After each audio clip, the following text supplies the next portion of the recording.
Isilah Tuhan bencana hidupku, lepaskan dahaga jiwaku.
semua dikenyangkan dan dipuaskan. Kuat kuasa Tuhan mengurapi kami semua untuk bisa mengerti, menangkap, melakukan kebenaran-Mu di hidup kami. Di dalam nama Tuhan Yesus Kristus. Haleluya. Amin. Puji Tuhan, Shalom. Besok 17 Agustus kita merayakan hari ulang tahun kemerdekaan Republik Indonesia yang keberapa? Yang ke-75 ya. Harusnya semakin tua kemerdekaan, semakin cakap dan semakin dewasa kita berdemokrasi. Tapi kadang-kadang kita bingung. Sekarang ada BPIP, saya lupa kepanjangannya apa itu ya, badan pokoknya mengajari orang tentang Pancasila lah. Seolah-olah dia bukan orang Indonesia, yang lahir Indonesia kan begitu kan. Harus dikasih tahu lagi apa arti Pancasila. Tidak tahu paham daripada urun mana itu mereka, sehingga mereka lupa bahwa mereka orang Indonesia kan begitu. Haleluya. Indonesia Raya, merdeka, merdeka. Hiduplah Indonesia Raya. Puji Tuhan. Amin. Hari ini saya akan menyampaikan firman Tuhan tentang kebenaran yang saya beri tema, apakah semua orang percaya telah merdeka? Ini yang perlu kita pelajari dan kita mengerti hari ini. Kita buka Alkitab Yohanes pasal 8. Yohanes pasal yang ke-8, setelah Yesus mengatakan semuanya itu, banyak orang percaya kepadanya, maka katanya kepada orang-orang Yahudi yang percaya kepadanya, bukan yang tidak percaya, jikalau kamu tetap dalam firman-Ku, kamu benar-benar adalah murid-Ku, dan kamu akan mengetahui kebenaran, dan kebenaran itu akan memerdekakan kamu. Jawab mereka, kami adalah keturunan Abraham dan tidak pernah menjadi hamba siapapun. Bagaimana engkau dapat berkata kamu akan merdeka? Kata Yesus kepada mereka, aku berkata kepadamu, sesungguhnya setiap orang yang berbuat dosa adalah hamba dosa, dan hamba tidak tetap tinggal dalam rumah, tetapi anak tetap tinggal dalam rumah.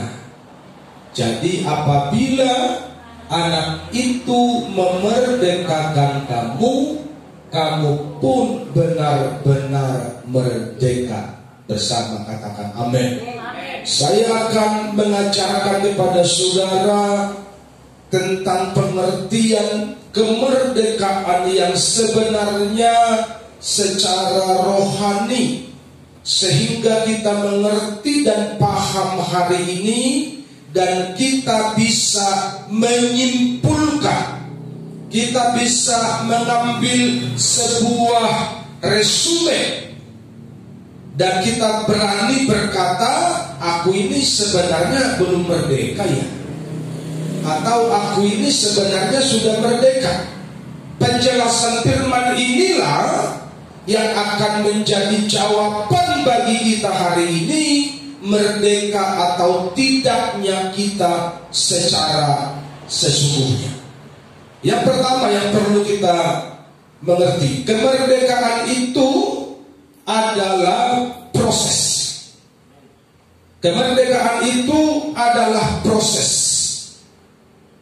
Tidak mungkin orang bisa merdeka secara instan, seperti bangsa kita yang lama terjajah.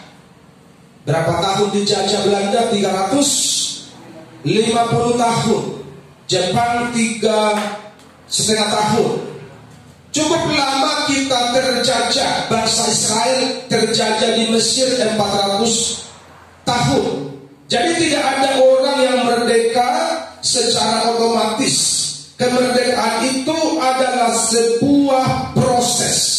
Dan kemerdekaan di dalam roh itu pun sebuah proses. Tidak ada orang Kristen yang lahir langsung merdeka. Tidak ada orang percaya begitu dia bertobat, ngaku bertobat langsung merdeka. Itu pembohongan. Karena kemerdekaan itu merupakan sebuah proses. Dan tahukah saudara, poin nomor 1 mengapa kemerdekaan itu proses? Karena pengenalanmu akan kebenaranlah yang memerdekakan engkau, bukan agamamu, bukan gerejamu, bukan bapakmu, orang tuamu. Sehingga kalau sudah dewasa mau terlepas dari orang tua, katanya harus ikut ini, ikut itu, ikut segala macam. Pengenalan kita akan kebenaran itu yang memerdekakan kita. Artinya, kalau engkau tidak melakukan kebenaran dan engkau tidak hidup dalam kebenaran, engkau sesungguhnya belum merdeka. Yang mengerti katakan amin. Jadi bukan gerejawi, bukan KTP yang menjamin kita merdeka secara roh. Bukan karena kita terdaftar di gereja kita menjadi orang merdeka. Tapi pengenalan kita akan kebenaran lah, itu yang menjadi jaminan, itu yang menjadi garansi kita sudah merdeka atau belum. Sejauh mana kita mengenal kebenaran, maka sejauh itulah kemerdekaanmu di dalam roh. Makanya banyak orang percaya terjajah hari ini karena sesungguhnya dia tidak mengerti kebenaran. Kenapa? Karena Kristennya hanya Kristen tradisi yang tidak bertumbuh di dalam kebenaran. Haleluya. Ayat 32. Dan kamu akan mengetahui kebenaran. Siapa yang memerdekakan? Kebenaran itu yang akan memerdekakan kamu. Bukan karena tiap minggu kau didoakan pendeta, kau langsung merdeka. Tidak mempan itu. Itulah pasal. Bukan karena tiap minggu kau didoakan kubang-kubang kau lurus, langsung merdeka kau. Tidak begitu. Kalau tidak bertumbuh dalam kebenaran, tidak mengenal kebenaran, maka di dalam roh kita masih terus terjajah. Makanya banyak orang percaya tidak mengerti dan tidak mengenal firman. Haleluya. Haleluya. Kalau orang yang mengerti firman, dia akan mencintai Alkitab, mencintai firman Tuhan, dan dia akan merenungkannya siang dan malam. Haleluya. Ku renungkan firman-Mu siang dan malam, ku pegang perintah-Mu dan ku lakukan. Ku cari di bahasa Batak apa artinya merenung. Kalau Maria itu kan dipeop, tapi sebenarnya pengertian merenung dari versi bahasa Batak yang ku baca di bawah kamu artinya dipikiri, memikiri. Jadi merenungi itu artinya kurenungkan firman-Mu siang dan malam. Kupikiri loh hari Tuhan, hari yang ngomongin.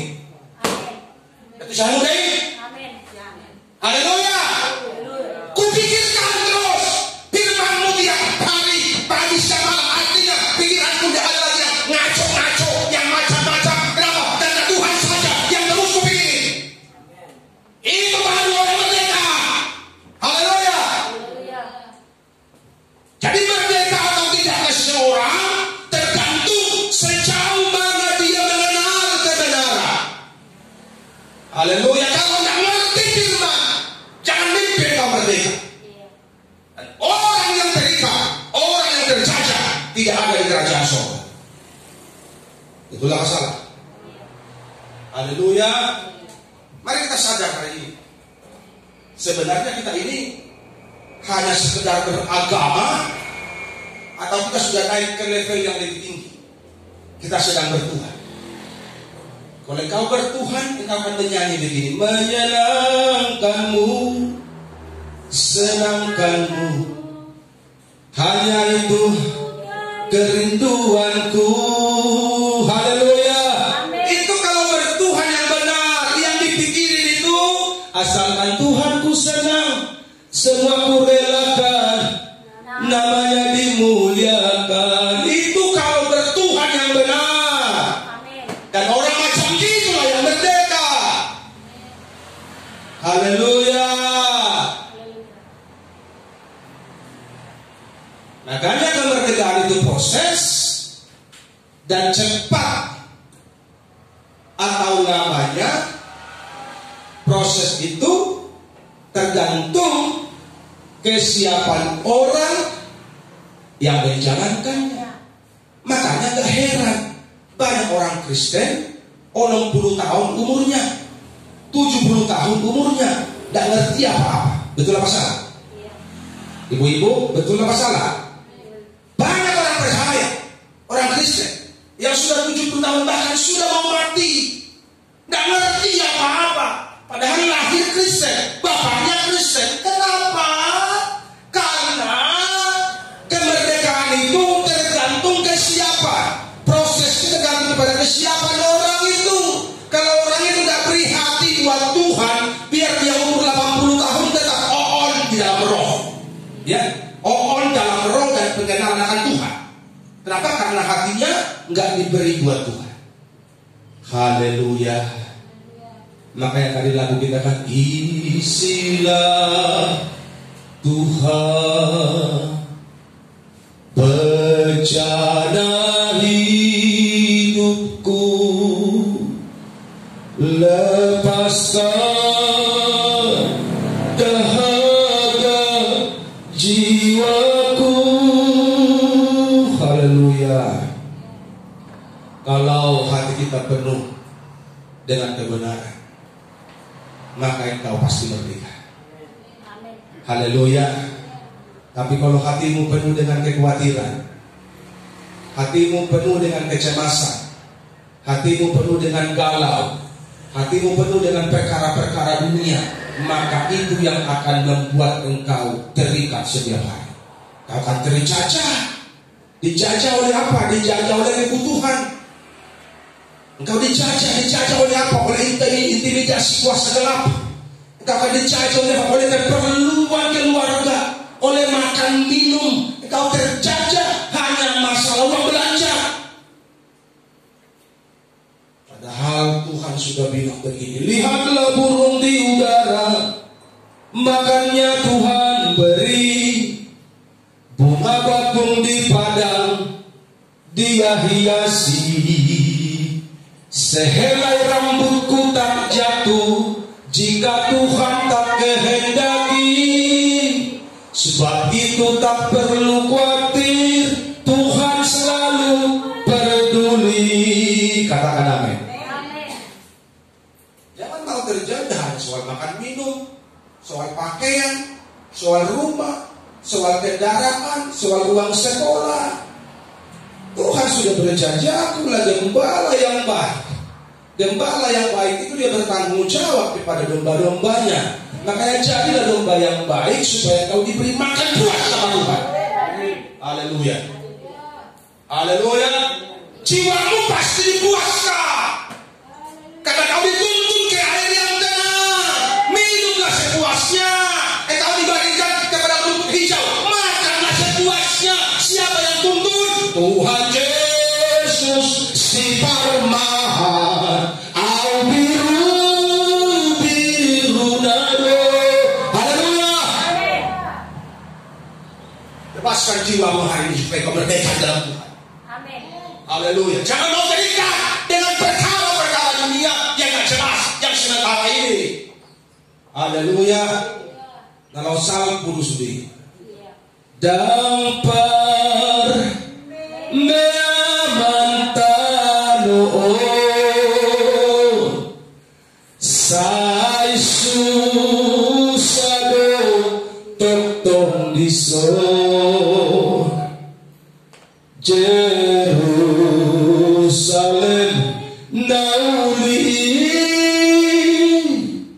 do hasiholi. Haleluya. Haleluya. Saya baru ciptakan lagu kemarin, baru saya upload ke YouTube.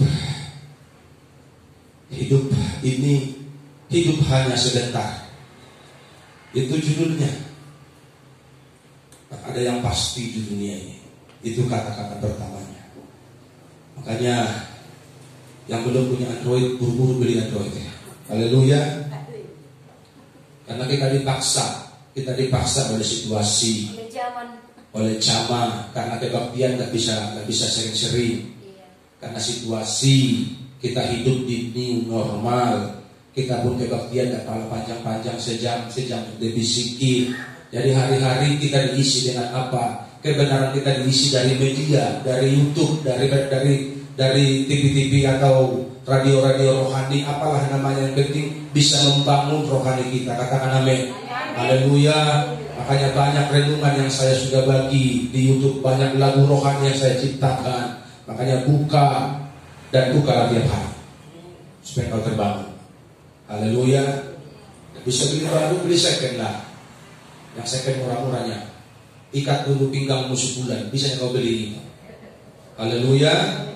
Puasa dulu, bisa dibeli. Yang kedua, jadi kesungguhanmu menentukan kemerdekaan.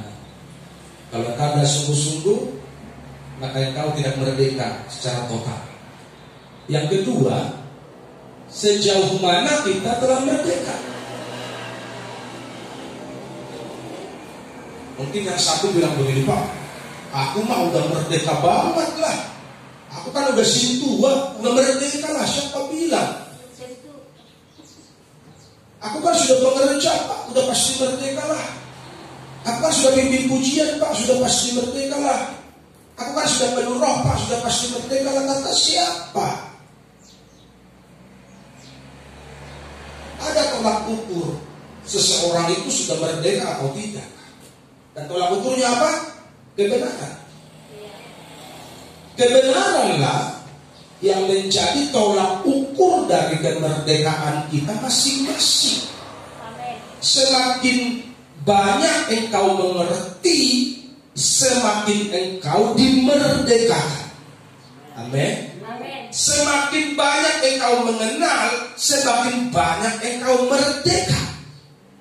Merdeka dari kedagingan, merdeka dari keduniawian, merdeka dari kepalsuan, merdeka dari sandiwara. Haleluya. Karena semakin orang mengenal kebenaran, dia akan semakin takut dari dosa. Haleluya. Semakin orang mengenal kebenaran, bohong aja pun dia tidak berani. Tapi Pak, yang itu tiap minggu bawa Alkitab ke gereja, bohong dulu. Berarti si Palestina, dia sedang masih Palestina, bersandiwara sama Tuhan. Haleluya. Kalau dia sedang bersandiwara sama Tuhan, biarlah Tuhan yang menjadi lawannya. Yang penting kita buat yang terbaik. Haleluya. Karena dunia ini kan penuh sandiwara. Makanya saudara sebagai orang percaya, jangan ikut bersandiwara. Amin. Kalau orang lain ngaco, kita jangan ngaco, tetap kita hidup dalam kebenaran. Haleluya. Orang lain aneh-aneh, neko-neko, hitam putih, kita jangan ikut. Kita harus tetap putih, berjubah putih, supaya kita layak di surga.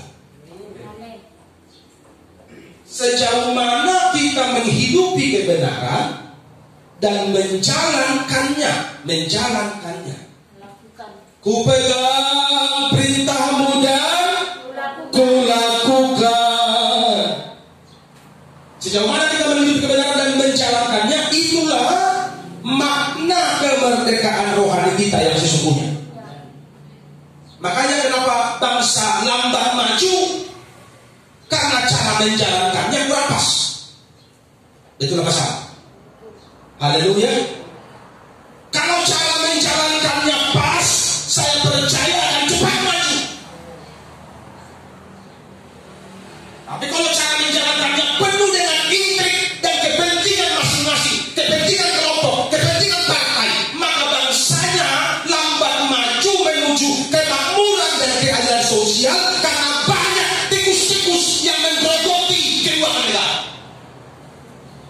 Jadi saya khotbah begitu ya. Semoga para pemimpin mengerti arti yang saya katakan. Haleluya. 75 tahun tuh.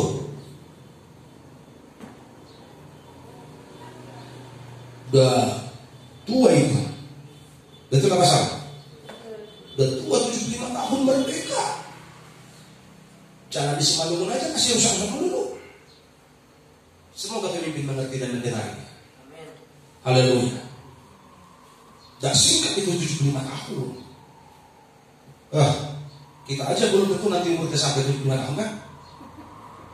Udah tua itu, 75 tahun udah tua. Bapak Ibu, udah tua. Artinya kemakmuran itu sudah harus terjadi sebenarnya. Sekarang apalagi mau dibilang? Dengan datangnya virus corona terjadi lagi perlambatan pembangunan. Kan begitu? Harusnya dana buat pembangunan di-courting buat dana corona. Tambah lambat lagi 2-3 tahun ini pembangunan. Haleluya.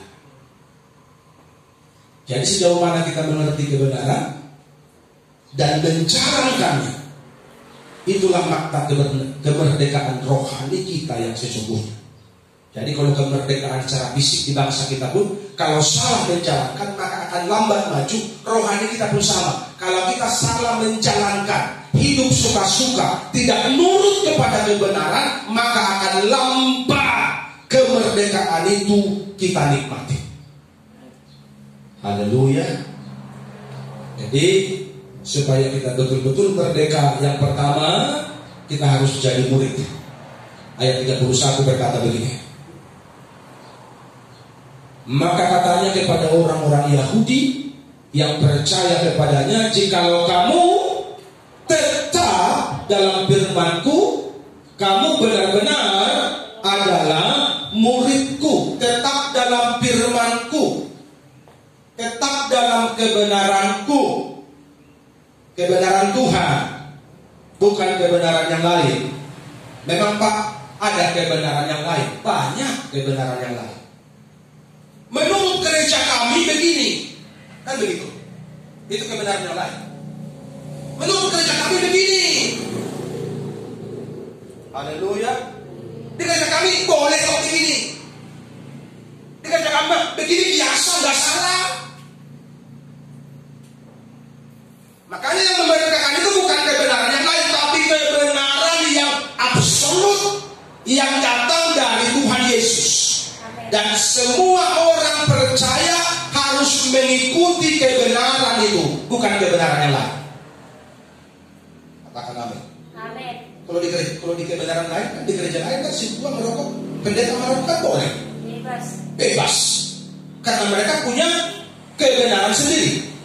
Betul apa salah? Mereka punya tafsiran kebenaran sendiri. Kalau mereka mengikuti kebenaran Tuhan, saya percaya kita tidak akan pernah berani melakukan itu. Haleluya. Karena kalau kita ngaku bertobat, mungkin 3 hari 3 malam kita harus jabarkan apa artinya bertobat itu. Ya, 3 hari 3 malam kita harus jabarkan apa ini arti bertobat. Kalau saya ngaku bertobat, tapi tiap malam saya masih nongkrong di kode tua, saya sedang berdusta sama Tuhan. Betul apa salah? Jadi bisa 3 hari 3 malam kita aplikasikan ini, jabarkan kebenaran ini, apa arti bertobat itu. Artinya hidup yang menghamba. Itu kalau kebenaran Tuhan. Hidup yang menghamba dan taat pada perintah tuannya, bukan tuan yang lain, bukan tuan-tuan kecil yang ada di gereja, tapi inilah Tuhan kita. Tuhan lewat kebenaran ini yang menjadi Tuhan gede. Apa yang tertulis di sini, itu yang harus kita ikuti. Amin. Bukan kebenaran yang dibuat-buat.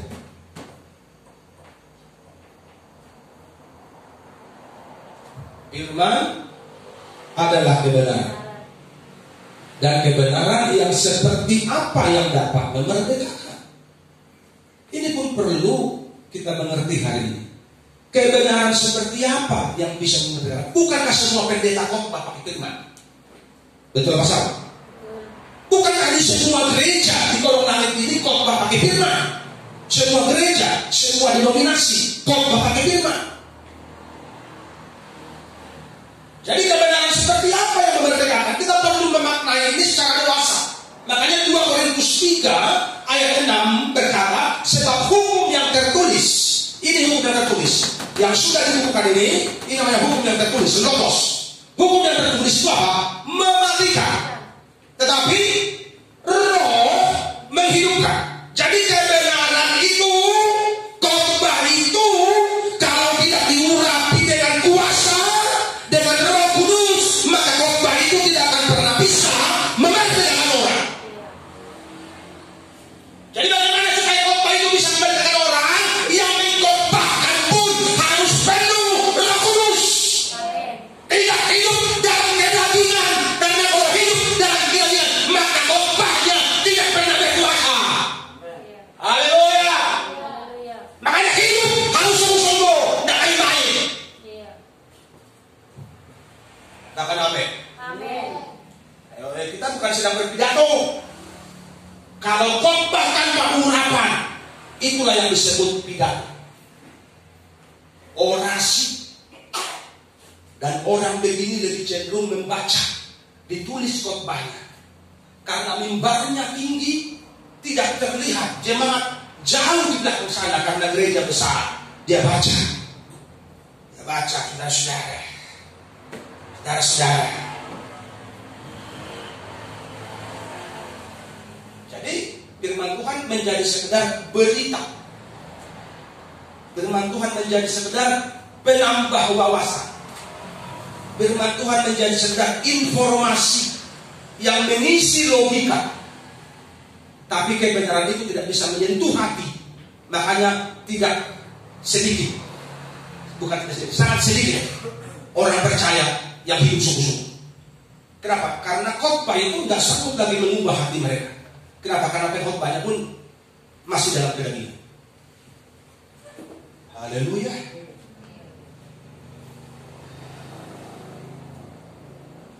Hanya kalau nggak dipaksa sama Tuhan, jangan mau jadi pengkhotbah. Haleluya. Karena kita sedang menampilkan Tuhan di mimbar ini. Itu Pak. Pengkhotbah itu menampilkan Tuhan di mimbar, bukan sedang acting.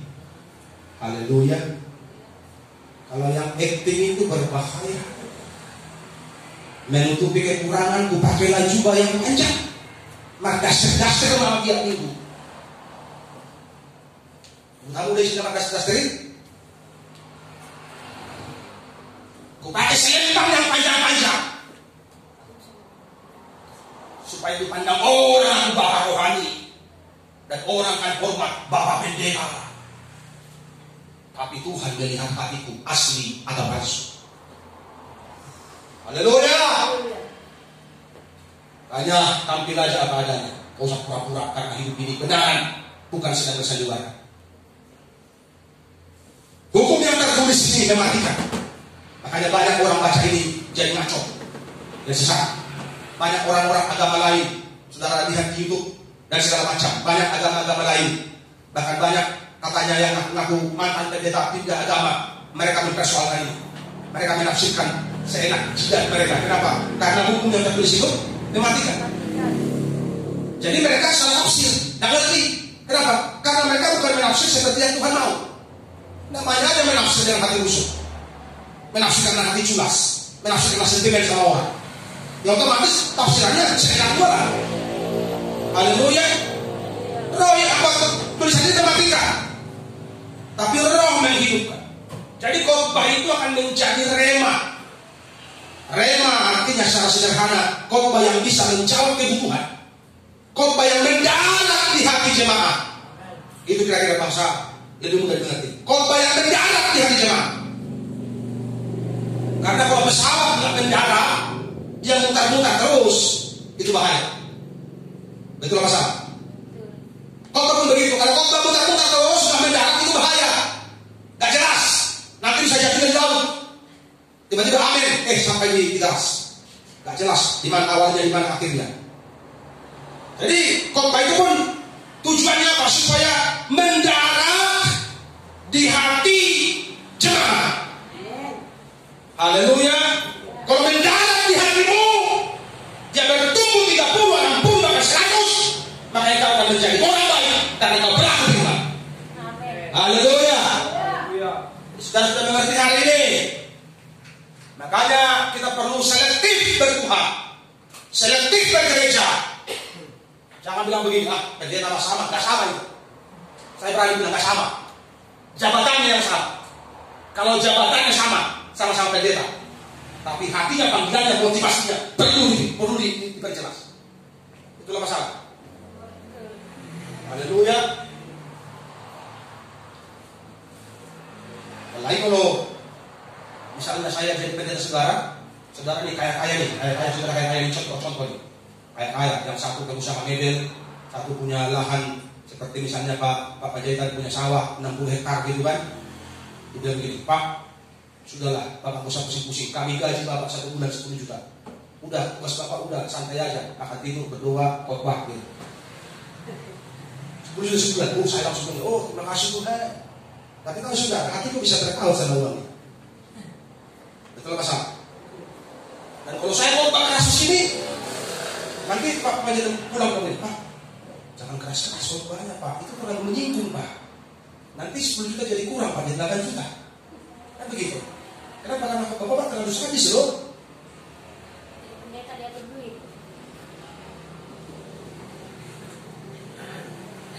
Haleluya. Haleluya. Makanya enaknya jadi pendeta karismatik begitu. Apa yang Tuhan taruh di sini sampaikan aja. Lu mau kesinggung puji Tuhan, lebih bagus kan begitu. Haleluya. Dan saya mau katakan kepada saudara ingatkan ilustrasi 5 garis bijak dan 5 garis bodoh? Saudara ingat? Itu gambaran dari respon jemaat dalam mendengar firman. Ada 5 garis bijak yang menanggap, ada 5 garis bodoh yang menanggap juga. Tapi cara menanggapnya berbeda. Kalau 5 garis bijak, ketika kebenaran yang pedas seperti ini, yang keras seperti ini, 5 garis bijak yang lebih Tuhan, tolong aku supaya bertobat. Tolong aku supaya berubah. Ini kebenaran betul nih, tapi saya masih kurang. Saya tidak sanggup ini. Roh Kudus tolong aku. Dia akan berjuang nanti malam, dia akan berdoa, dia akan berpuasa supaya kebenaran itu dia bisa lakukan. Itu kalau 5 garis bijak. Dia akan merenung apa yang disampaikan itu, dia akan renungkan dan dia akan lakukan. Tapi 5 garis bodoh ini apa sidaknya? Dia akan tersinggung dan khotbah keras sekali khotbah saya. 1 tahun dalam gereja. Haleluya. Sama-sama menanggapi. Enak aja, lu kan pendeta, memang tugas semua Pak. Saya kan beda, saya kan jemaat. Dia mulai disinggung kan? Enak di lu, gak enak di gua. Udahlah. Hari Minggu kita ke gereja. Alasan kenapa? Aku terus yang disinggung. Kalau orang bijak, dia akan senang dan bersyukur kalau masih disinggung. Haleluya. Sama-sama menanggapi. 5 bijak menanggapi, 5 bodoh menanggapi. Dan tahu saudara, 5 garis bodoh di mana tempatnya? Haleluya. Tahu saudara di mana garis yang bodoh itu? 5 garis bodoh tempatnya di mana? Karena mereka salah menanggapi, salah merespon kebenaran. Haleluya. Demikian perjalanan hidup kita seperti menyongsong mempelai itu kan. Emang kita pergi ke gunung sana menyongsong dia. Nanti kita kayak si yang Bandung dulu pada si dia itu. Kita ke polisi nanti kita. Bukan kita coba terangkan ke penjara. Kalau saya ajak, ayo ibu kita ke gunung apa ini? Atas sana. Ke gunung Statu ngasih contoh-contoh. Ayo kita berpuasa. Kita pasti bersedih karena Tuhan minggu depan mau datang. Kalau saya bilang saudara-saudara nurut, jual rumahmu, gitu kan? Ibu Nadia jual rumahmu ya, kasih toko ke saya. Saya kan wakil Tuhan, saya kan surga. Ibu Nadia karena sudah terpengaruh dengan saya dijual semua saja. Ini pakai kita. Kan begitu zamannya si Buya itu kan? Banyak jual hartanya dari Papua. Terangkat juga mereka. Tapi yang angkat bukan Tuhan, polisi angkat. Kenapa? Karena salah menginterpretasi firman. Jadi menyongsong Tuhan itu tidak begitu. Kita hari ini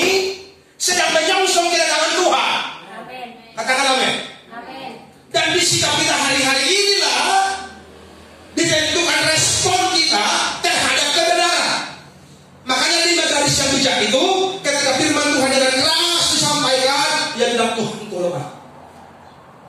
Masih banyak yang kurang itu. Aku mau berubah semakin baik. Itulah responnya. Dengan respon yang baik itu, dia diumpamakan seperti garis pijak yang pelitanya terus penuh, kan begitu? Terus garis pelitanya dan ada apa itu? Serah, ada minyak serah. Kenapa? Dari mana itu? Dari responnya kepada kebenaran. Tapi kalau responnya bilang begini, pendokter di mana sih? Suka-suka pulang.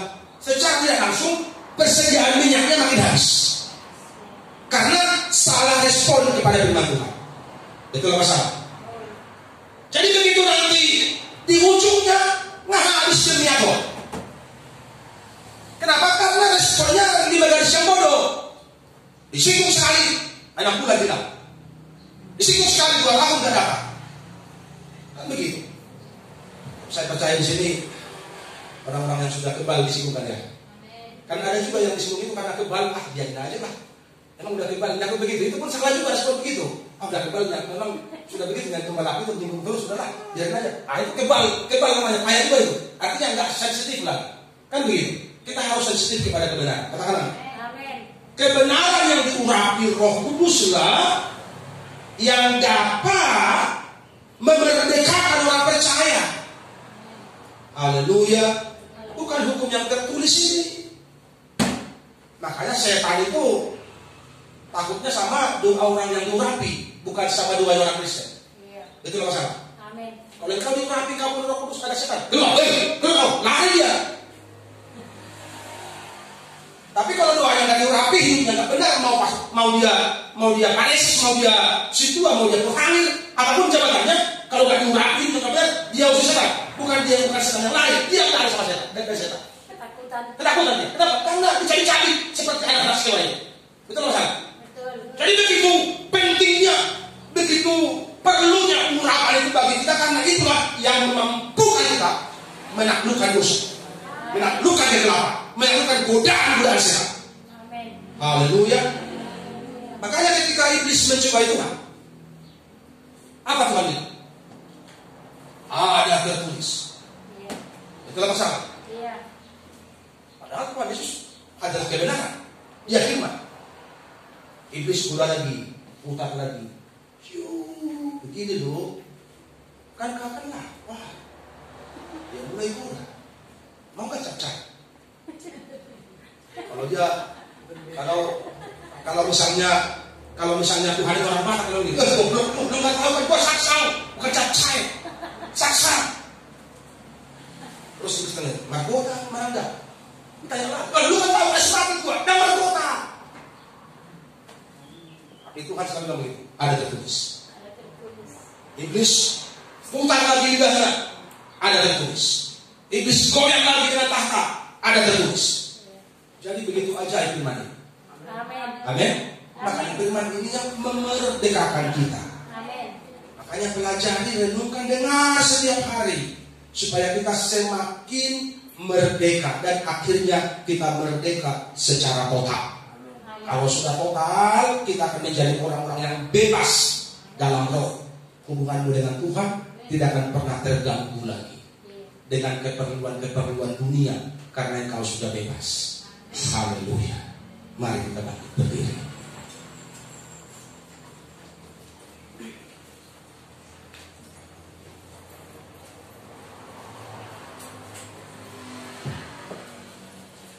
Haleluya.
kehendak-Mu dalam hidup kami, Tuhan. Kami mau menyenangkan Engkau di sisa waktu hidup kami yang Tuhan berikan. Biar hidup kami mempermuliakan Tuhan, dan hidup kami jadi berkat dimanapun kami ada. Yesus dimuliakan, ditinggikan, dibesarkan. Kau hebat bagi kami. Kami mengasihi Engkau. Kami rindukan kebenaran-Mu setiap hari. Kami rindukan menghidupi kebenaran-Mu setiap hari. Kami rindukan pengenalan akan kebenaran Tuhan setiap hari. Kuasa-Mu ajaib atas kami. Kuasa-Mu hebat atas kami. Kemurahan-Mu hebat di hidup kami. Kau dahsyat. Anugerah-Mu besar. Kemurahan-Mu besar di hidup kami. Kami bersyukur dan kami siap melakukan kebenaran Tuhan dalam kehidupan kami. Dalam nama Yesus Kristus. Haleluya.